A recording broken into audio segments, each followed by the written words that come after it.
Hare Krishna, Gauranga. Still in the Bhajan Kutir, just off the back of a little bit of chanting. We're now going to move on to the next 30 key verses of the Bhagavad Gita. This one, still in chapter 7, this one being text 8. Om Namo Bhagavate Vasudevaya.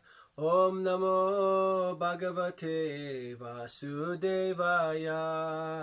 Om Namo Bhagavate Vasudevaya. Reading from chapter 7, Knowledge of the Absolute. Text 8. Rasoham apsukunteya prabhashmi shashi suryayo pranava sarva vedeshu shabdam ke purusam nrishu.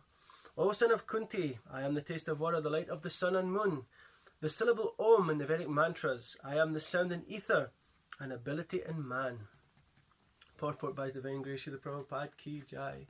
Namo Vishnu Padaya Krishna Prasthaya Bhutale Srimate Bhakti Vedanta Swami Iti Namani Namaste Saraswati Devi Gauravani Pracharini Nirvishesha Shunyavadi Paschachati Satarani Jai Shri Krishna Chaitanya Prabhu Nityananda Shri Advaita Gadadhar Shivasari Gaura Bhakta Vrinda Hare Krishna Krishna Krishna Hare Hare Hare Ram Ram Hare Hare Mukham Karoti Vachalam Pangam Langa Iti Girim Yat Kripatamaham Vande Shri Gurum Dinataranam Paramananda Madhavam Shri Chaitanya Ishwaram.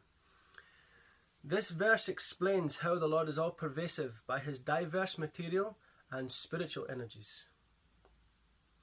So both is there. We keep saying this point. Both the material and the spiritual are both Krishna. Only one is superior and one is inferior in that sense.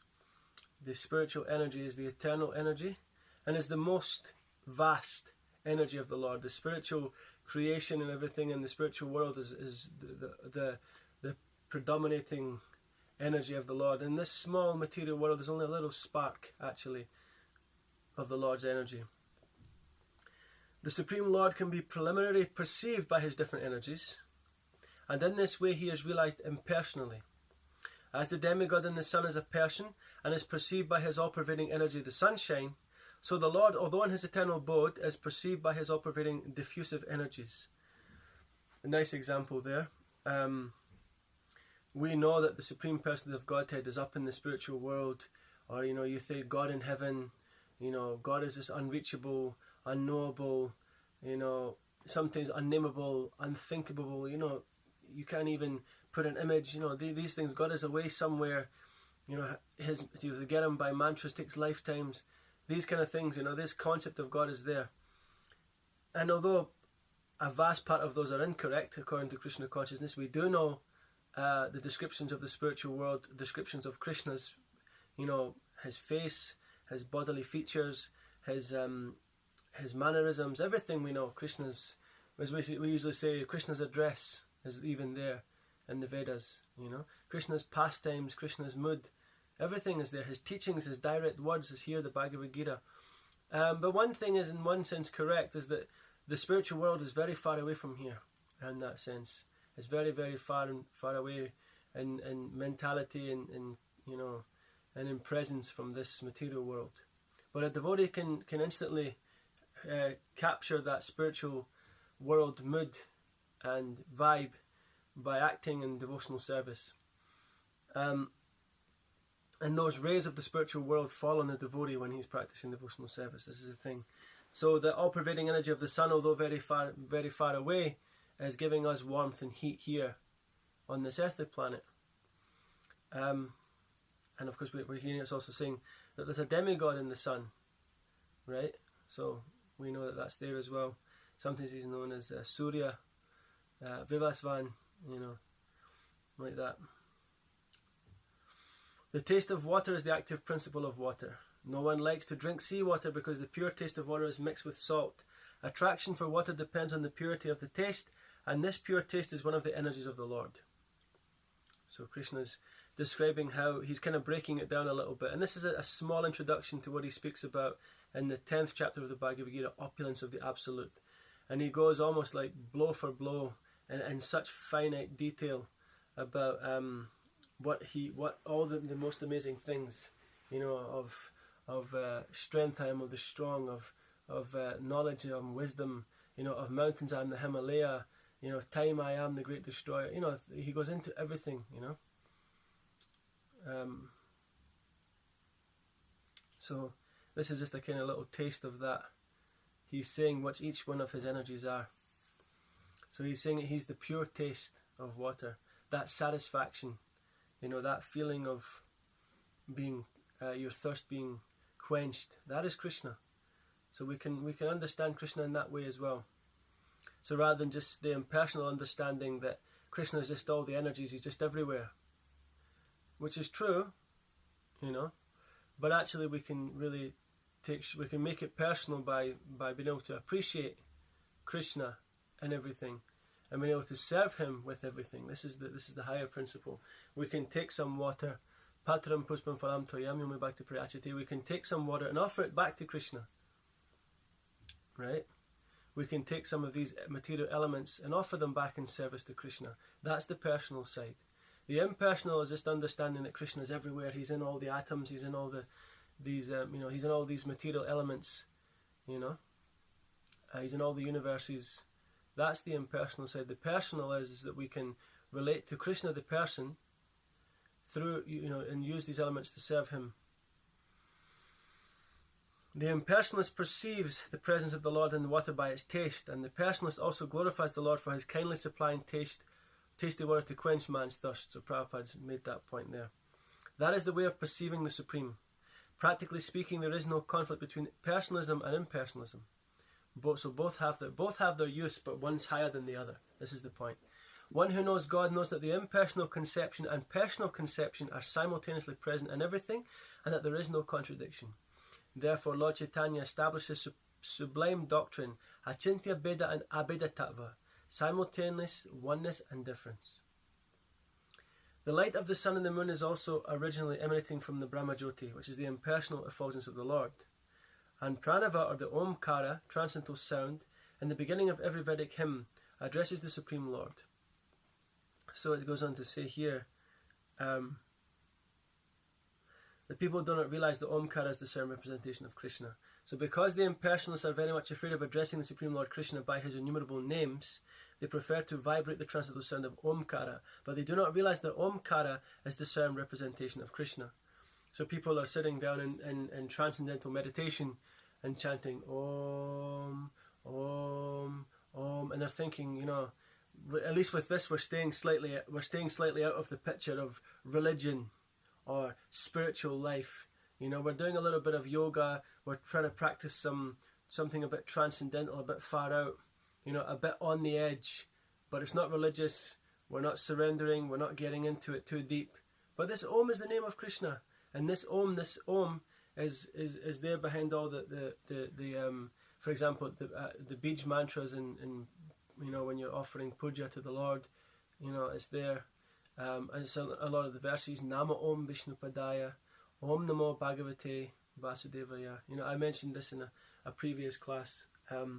These things are there, Om is a sound vibration of the Lord, and it is, so we can't escape surrendering to Krishna. As soon as you put that foot towards some kind of idea of higher thought, somehow or another you're going to come to that conclusion of Krishna consciousness, because that is the ultimate realization of all knowledge, of all science, of all spirituality, of all meditation, of all austerities, of all endeavors. That is the real fruit, is pure love of Krishna. Because Veda is just all branches of knowledge that bring one to Krishna. It may be that some of them are a bit more flowery, some of them are a bit more indirect, some of them are a bit more covered, some of them are for different types of people, ignorance, passion, goodness, and then, but we in the Krishna consciousness movement, in this Gaudiya Vaishnav line, under guidance of His Divine Grace Srila Prabhupada and our current spiritual masters, we're actually looking at the books that are pure transcendental literature, the Bhagavad Gita, the Srimad Bhagavatam, Chaitanya Charitamrita, Nectar of Devotion, so on. These books are pure transcendental sound vibration coming from the spiritual world. So they're not indirect, they're not covered, they're fully open. At the start of the Bhagavatam, this question is asked: now that Krishna is gone, who will the religious principles and who do we come to take shelter of? The Amala Purana, the Srimad Bhagavatam, you know. So these books are our guide, these books are our shelter in this dark age of Kali. The jurisdiction of Krishna consciousness extends everywhere. So here we go, Prabhupada goes on to say, and one who knows Krishna consciousness is blessed. Those who do not know Krishna are an illusion, and so knowledge of Krishna is liberation, and ignorance of him is bondage. Heavy words, but very, very fair in that sense, because we discussed in these other verses about people who are cheating their own selves, people who are so fallen in their condition that they're just literally rolling around in the dirt and calling it, you know, calling it enjoyment, you know, tasting just putrefied substances and calling it nectar, you know. This is, you know, the difference. Whereas in Krishna consciousness, having that eyes and vision to see the spiritual world, having a glimpse into that window of the spiritual world, that is liberation from bondage. That is real freedom, you know. So these regulative, we say in the Bhagavad Gita, Krishna mentions that regulative principles of freedom, that following this regulated process, following this Krishna consciousness is real freedom, is real liberation. Real meditation means thinking about Krishna. Real talks about Krishna. There's one verse that I really like that describes this. I never had it up, but I'll quickly just pop it on here. The joys of what do you say? Laptops with Veda base and these kind of things. I was meditating on this this verse in connection, this shloka in connection to this particular verse. So